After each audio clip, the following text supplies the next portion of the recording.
أعوذ بالله من الشيطان الرجيم بسم الله الرحمن الرحيم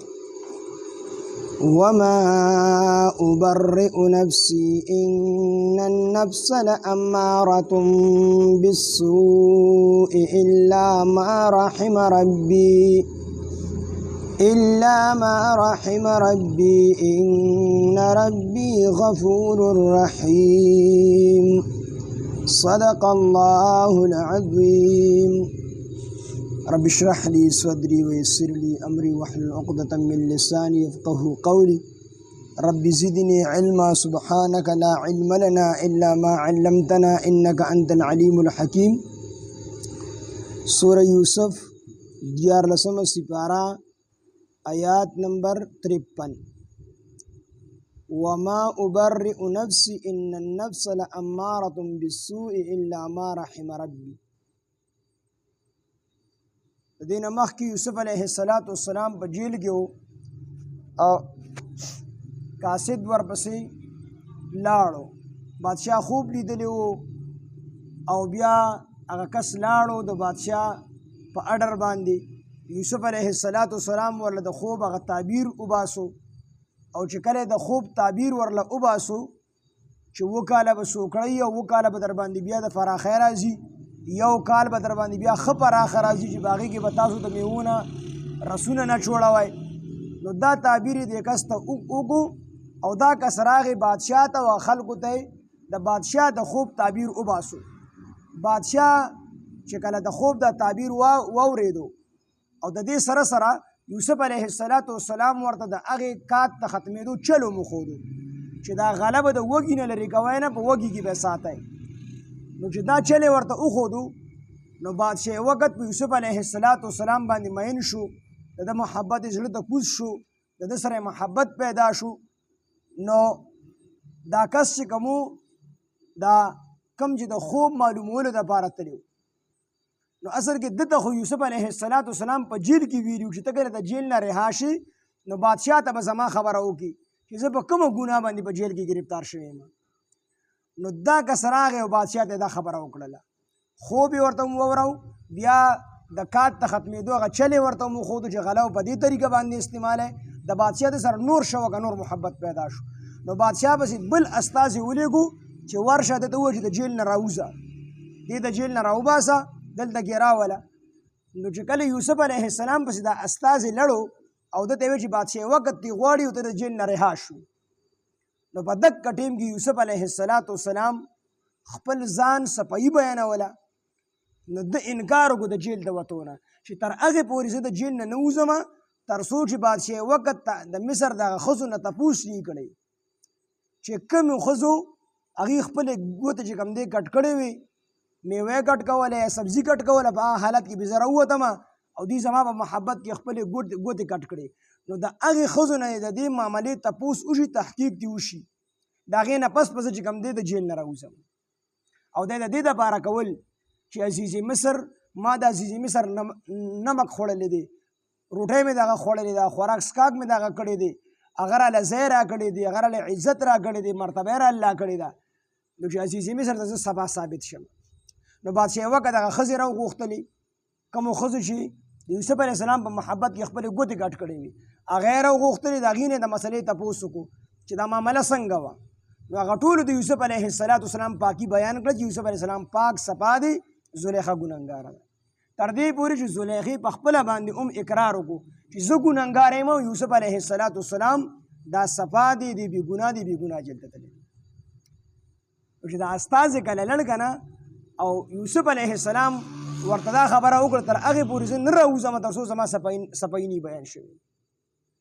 نو په دقه ټیم کې دا خبره یوسف علیه السلام ته په خپله باندې ناخوښه ښکاره شوه. نو د دې وجې نه دا الفاظ وي چې وما أبرئ نفسي، زه بري نه ګڼم خپل نفس، دغه خپل ځان صفا ثابت او وګړي صفا و، خو دا خبره په خوله باندې د استازي د وکړه چې تر هغې پورې زه نه دروځم تر څو چې زه صفا ثابت شوی نه یم. مطلب یې دا و چې لکه زه صفا یم په دې معامله کې. خو دا خبره یوسف علیه السلام د خوښه نه شوله چې دا خبره ما ښکلې ونه کړله. نو سمدستي ورپسې وویې چې وما أبرئ نفسي، زه نه ګڼم بري نفسي خپل نفس، ان النفس بېشکه دا نفس چې دی لامارة دا حکم کوونکی دی بالسوء په بدۍ سره د انسان دا نفس چې دی دا د بدۍ حکم کوي مطلب یې دا چې زه عاجز یم الا ما رحمه مگر هغه څوک چې رحم پې وکړي ربي رب خپل په چا چې الله تعالی رحم وکړي هغه به د ګناه نه بچ شي او په چا چې الله رحم ونه کړي دی د ګناه نه نشي بچ کېدلی مطلب یې دا چې د انسان د ګناه نه بچ کېږي د الله تعالی په توفیق سره بچ کېږي دا خبره وکړه رسول الله صلی الله علیه وسلم فرمایي چې کو چېرې د یوسف علیه السلام په ځای باندې زه په جیل کې وي او دوره موده زه په جیل کې پاتې شوی وي او ما پسې دا استازي راغلی وي چې بادشاه وخت وي چې ته د دې جیل نه راوځه ته رها شوي زه به فورا راوتې علما وي دا د دې وجې نه چې دا د نبي علیه السلام هغه عاجزي انکساري وه چې ما کې عاجزي زه به راوتې وي او دویمه دا چې نبي علیه السلام په تبلیغ باندې ډېر مین و په امت باندې ډېر مین و نو هغه وی چې زه به د جیل نه د دې وجې زر راوتې وي چې ما به خلکو ته د الله تعالی توحید بیان کړی یوسف علیه السلام دا خبره په خپله ښکلې ښکاره نه شوه نو فورا دا خبره وکړله چې وما ابرئ نفسي زه بري نه ګڼم خپل نفس ان النفس بېشکه نفس چې دی لامارة دا خامخا حکم کوونکی دی بالسوء په بدۍ سره الا مگر هغه چا سره دا نفس په بدۍ سره حکم نشي کولی ما رحمه چې په هغه باندې رحم وکړي ربي زما رب ان ربي غفور رحیم بېشکه زما رب دا بخونکی مهربان دی وقال الملک او اویل بادشاه وقت ائتوني به چې یوسف علیه السلام راولی ما لره استخلصه چې زه خالص کمه لنفسي د خپل ځان دپاره بادشاه وقت چې د خوب د تعبیر او دا هر څه واورېدل دا ښځې راوغوښتلې د ښځو نه اقرار واغستو ښځو ټولو په خپله باندې ووي چې یوسف علیه السلام صفا دی نو بادشاه وقت بیا دوباره بل قاصد ولیږو ورته وی چې یوسف علیه السلام ماله راولی دی به زما د خاصو سړو نه وي دی به زما سره ناست وي ماله به په دې حکومت کې مشورې راکوي دا خو ډېر د کمال سړی دی نو دې دپاره یوسف علیه السلام د جیل نه رازاد قال الملک وقال الملک اویل بادشاه وقت ائتوني به چې راولی ده لره ما لره یوسف علیه السلام ماله راولی استخلصه چې زه یې خالص کړم لنفسي د خپل ځان دپاره دا به زما د خاصو سړو نه دی به خالص زما دپاره وي دلته به ناست هېڅ کار به نه کوي صرف مشورې به ماله د حکومت د چلولو راکوي ځکه چې هغه ورته دا چلو خو چې دا غله په دې وږي کې دننه وساته دا په وږي کې دننه نه څښا کېږي او چې کله دا د وږي نه بهر راوځي څښا کېږي بیا دا چل یې ورته وښو د خوب تعبیر یې ورته وښو نو بادشاه وخت پوه شو دا لوی عالم دی او دې تعبیر په خوب باندې د خوب په تعبیر باندې هم پوهېږي او بله دا چې دا امانتدار هم دی متقي هم دی فلما کلمه پس هر کله چې یوسف علیه السلام خبرې وکړې د ده سره یې بادشاه وخت سره نو قاله د بادشاه سره نور محبت پیدا شو قاله نو بادشاه وویل انک اليوم بېشکه ته نن ورځ لدینا زمونږ په نیز باندې مکینون د مرتبې خاوند دی امین او امانتګرې بادشاه سره نور محبت پیدا شو چې دومره پاک سړی دی چې تر څو پورې ده چې چا پې الزام لګولی او هغه د پاکي نه و بیان کړی تر هغې پورې دی د جیل نه راوتو دا خو ډېر امانتګر سړی دی د عزیز مصر په امانت کې د خیانت نه دی کړی دی امانتګر هم دی او دی زمونږ په نیز باندې دی یو لویه مرتبه ده نو قال یوسف علیه السلام فرمیل اجعلني وګرځئ ما لره بادشاه وی ته ما د ځان دپاره خالص کړي بس ته به زما سره نه صرف مشورې به راکوې یوسف علیه السلام ورته وفرمیل اجعلني وګرځئ ما لره على خزائن الارض د ځمکو په خزانو باندې ورته وی ما وزیر خزانه جوړ کا یوسف علیه السلام ورته وی چې هسې ناستې نه څه نه کېږي ما وزیر خزانه جوړ کا نو زه به ستا دا غلي صحیح طریقې سره استعمال هم کوم او صحیح طریقې سره به سنبال هم کوم دلته کې سوال راځي چې حدیث کې منع راغلی دی چې په خپله باندې به عهده نه غواړي یو سړی به دا نه وي چې زه به امیر یم په خپله به عهده نه غواړي او څوک چې په خپله باندې عهده غواړي نو دله به عهده نشي ورکولی یو سړی ما بادشاه کا دی به نه بادشاه کوي یو سړی ما وزیر کا دی به نه وزیر کوي دی په خپله باندې غواړي د دې وجې نه حضرت عبدالرحمن بن سمره رضی الله عنه د نبي علیه السلام نه نقل کوي چې کوم سړی امارت په خپله باندې غواړي دی د امیرۍ سوال کوي چې ماله عهده راکړه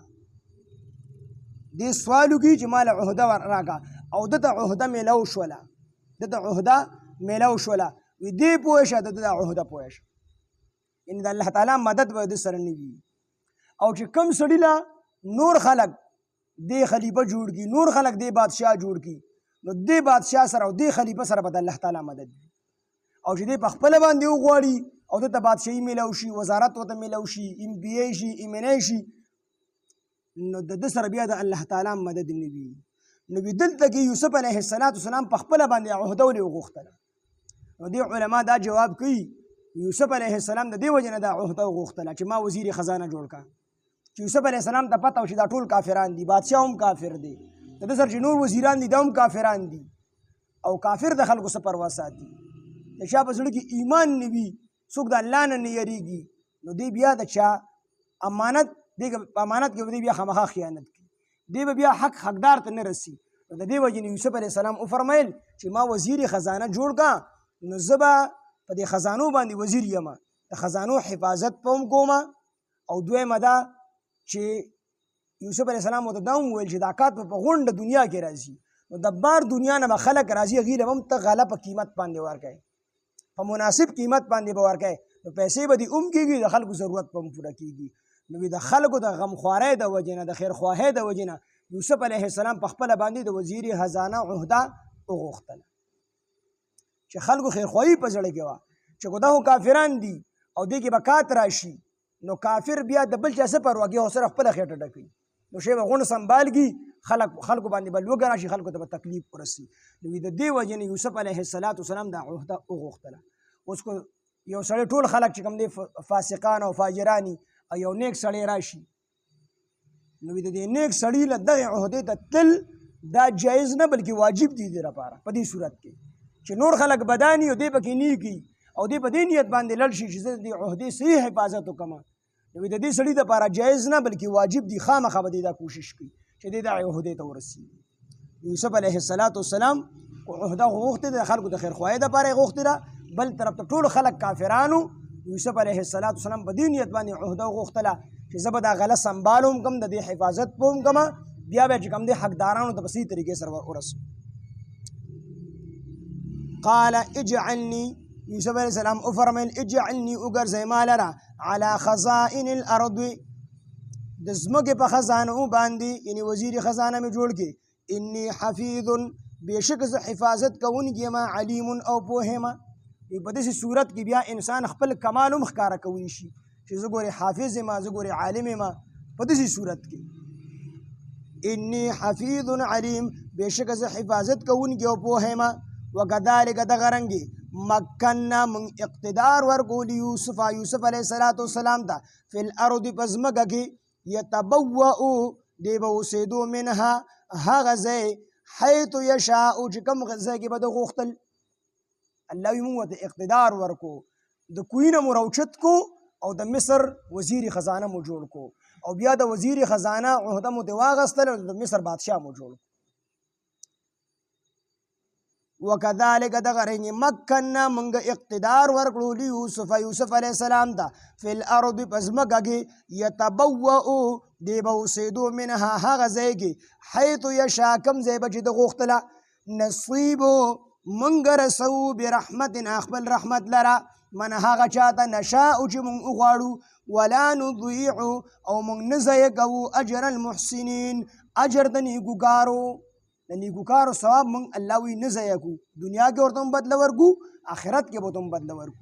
دنیا کې به د هغې هغه برکات ویني او آخرت کې به د هغې هغه بدله ویني. ولا اجر الاخرت او اجر د آخرت خیرون ډیر غوره دی للذین د هغه کسانو دپاره آمنو چې ایمان یې راوړی دی، وکانو یتقون او تقوادار وي د الله نه یریږي. وما ابرئ نفسی او زه نه ګڼم بری خپل نفس لره، ان النفس بېشکه نفس لامارة خامها حکم کوونکی دی بالسوء په بدۍ سره. نو دې کې یوسف علیه السلام خپله عاجزي ښکاره کړه چې ما خو دا دعوه وکړله چې زه صفا یم، نو واقع چې صفا و، خو دا خبره یوسف علیه السلام ته په خپله باندې خوښه رانله، نو دا خبره یې وکړله چې نفس چې کوم دی زه خپل نفس دا د ګناه نه بری نه ګڼم، بلکې هغه څوک به د ګناه نه بچ کېږي چې څوک چا باندې الله تعالی رحم وکړي. ان النفس بشک نفس لاماره خامها حکم کوونکی دی بالسوء په بدۍ سره الا ما رحم مگر هغه څوک چې رحم وکړي په هغه باندې ربي رب زما ان ربي بشک رب زما غفور رحیم بهونکی مهربان دی وقال الملك او اویل بادشاہ ائتونی به چې راولئ یوسف علیه السلام ما لره استخلصه چې زه خالص کړم لنفسي د خپل ځان دپاره فلما کلمه پس هر کله چې خبرې وکړي یوسف علیه السلام د ده سره قال نو بادشاہ وویل انک اليوم بېشکه نن ورځ لدینا زمونږ په نس باندې مکین د مرتبې خاوند دی امین امانتګاري قال یوسف علیه السلام وفرمیل اجعلني ما وګرځئ على خزائن الارض د ځمکې په خزانو باندې انی حفیظ علیم بېشکه زه حفاظت کوونکی او پوهه یم حفاظت هم کولی شم حفاظت کوونکی یم او په دې چل باندې هم پوهېږم چې چاله به څنګه غله ورکوي څومره به ورکوي او په کم مقدار کې به ورکوي په دې هم پوهېږم وکذلک دغه رنګې مکننا موږ اقتدار ورکول یوسف علیه السلام ته فی الارض په ځمکه کې یتبوأ دی به اوسېدو منها په هغه ځای کې حیث کوم ځای کې چې یشاء د غوښتل نصیبو مونږ رسوو برحمتنا خپل رحمت من هغه چاته نشاء چې مونږ وغواړو ولا نضيع او مونږ نه ضایع کوو اجر المحسنین اجر د نیکوګارو ولا اجر الاخرة او اجر د آخرت خیر ډیر غوره دی للذین د هغه کسانو دپاره آمنو چې ایمان یې راوړی دی وکانو یتقون او دی تقوا دار وي د الله نه یریږي سبحان الله بحمده سبحانك اللهم وبحمدك اشهد ان لا اله الا انت نستغفرك ونتوب اليك سبحان ربك رب العزة عما يصفون وسلام على المرسلين والحمد لله رب العالمين آمين